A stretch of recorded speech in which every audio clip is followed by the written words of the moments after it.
오늘은 논어 수리편을 시작하도록 해보겠습니다. 수리편은 편명이 나올 때 처음에 이 수리라는 말이 나왔습니다.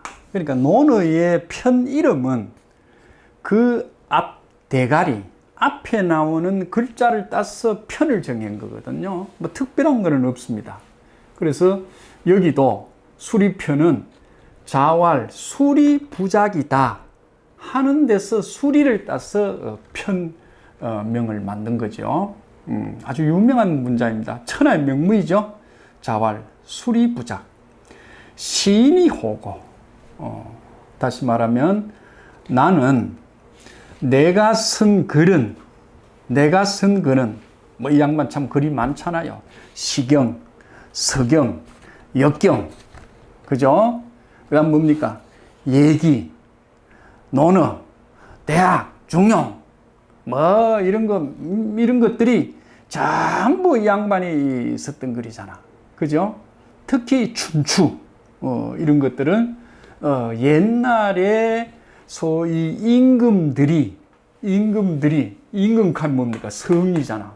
성군, 그죠? 성왕, 성인들이 지어 놓은 것을 가지고 그냥 펼쳐 보일 뿐이지 내가 한자라도 빼고 보태고 해서 창작한 것은 아니다. 그 유명한 수리부작입니다, 이게. 이 수리편에 나오는 얘기죠.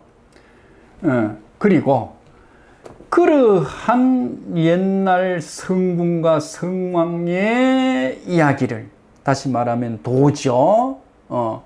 도를 난 그대로 믿고 또 내가 옛것을 좋아하다 보니까 그것을 믿고 따랐을 뿐이다. 그런데 지금 그렇게 해놓고 보니까 이게 내 것처럼 아주 훌륭해. 찬사가 많아. 내보고 대단탁해. 그러니까 내가 우쭐해진다. 당신 같으면 우쭐해지지 않겠느냐 이 말이야. 그죠? 그러니 이제 이 말을 한 거예요. 은근히 절입니다. 절비. 은근히 나도 비교해 본다. 누구한테? 나를 옛날에 은나라 때 내처럼 옛것을 믿고 옛것을 좋아해서 소위 전수를 마해놓은, 구수를 마해놓은 사람 노팽이 내와 같지 않았는가? 내가 노팽 정도 되는 소위 현자와 좀 비교되지 않는가 하고 내가 우쭐해지기도 하고 자랑도 내가 해본다. 이런 얘기입니다. 상당히 얘기가 재밌죠? 소위 공자님의 진언이잖아. 이 얘기를 보면. 그 누가 보탠 것도 아니거든요. 한번 해봅니다. 공자님이 지금 우리 동양학의 모든 책은 공자님 책이라고 보면 되겠습니다. 그것부터 시발됐다 보면 되겠습니다. 그 이후에 플러스 마이너스 된 거예요. 그죠? 경전은, 원전은 이 말입니다. 그리고 그건 다, 절대 내가 창작한 건 아니다. 절대 내가 뭐 보태고 빼고 해서 한 거 아니다.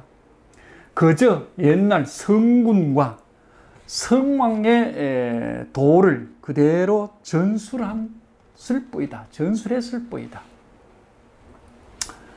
나는 옛날 고전을 좋아하고 또 그걸 성군의 소위 도라고 믿고 내가 소위 저술할 뿐이다.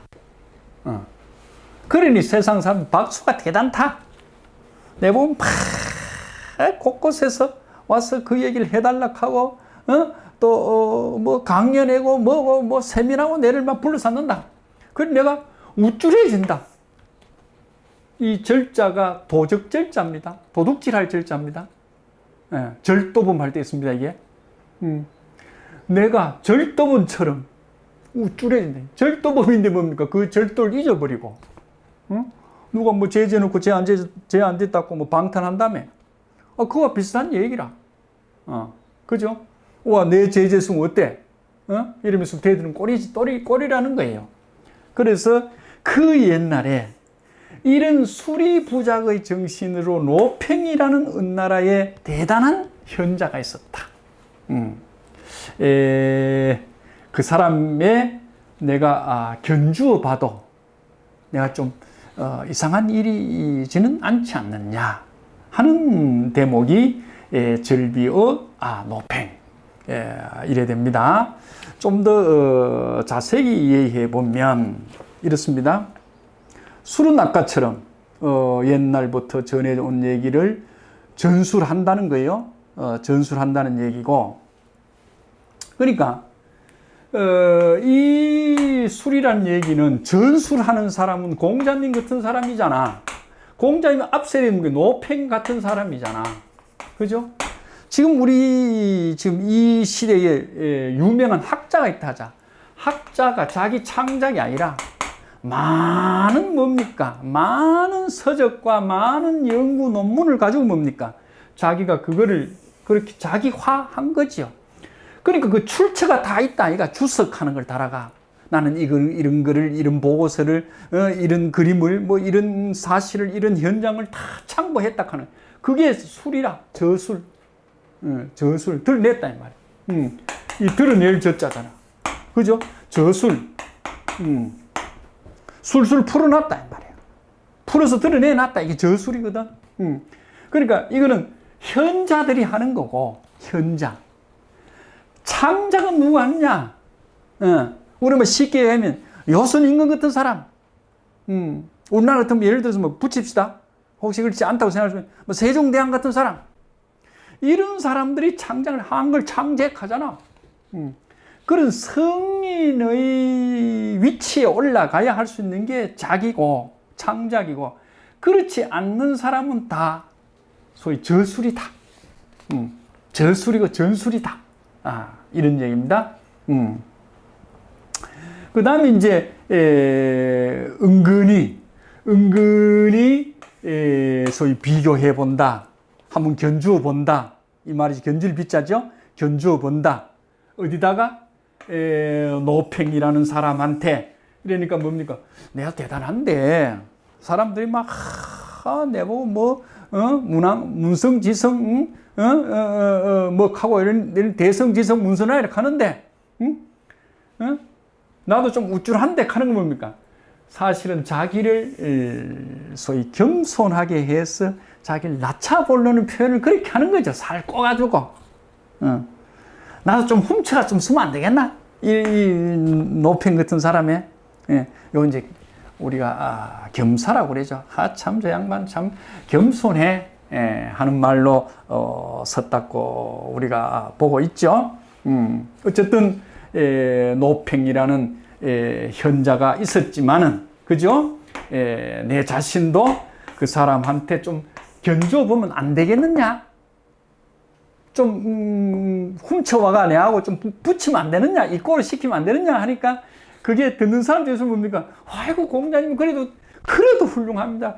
당신 같은 사람은 그렇게 해도 충분합니다 하는 소리가 이제 이 안에 들어있게 되는 거지요. 요즘 이 수리부작을 가지고 우리가 얘기를 하는 사람들이, 우리가 그 서양 소위 철학 사조에 실증주의 하는 게 있습니다. 실증주의. 이 얘기는 뭐 독일에서 랑케라는 친구가 했던 말인데, 이것도 뭡니까? 역사락하는 거는 뭡니까? 하나를 보태도 하나를 빼도 안 된다. 딱 실질적으로 있는 일을 얘기한다.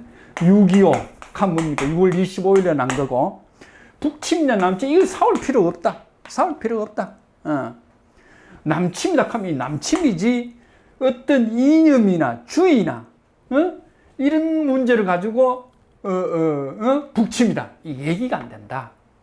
그러니까 역사는 기록할 때 실증사관에서 해야 된다 하는 얘기가 이미 그 옛날 BC 500년대에 공자님이 춘추를 쓰실 때 이 수리부작 정신을 썼다는 거 아닙니까? 이 역사가 지금도 우리가 내려오고 있죠. 참 수리부작은 세상이 망했으면 망했지 망할 수 없는 게 바로 지금 유명한 수리부작이라는 이 단어입니다.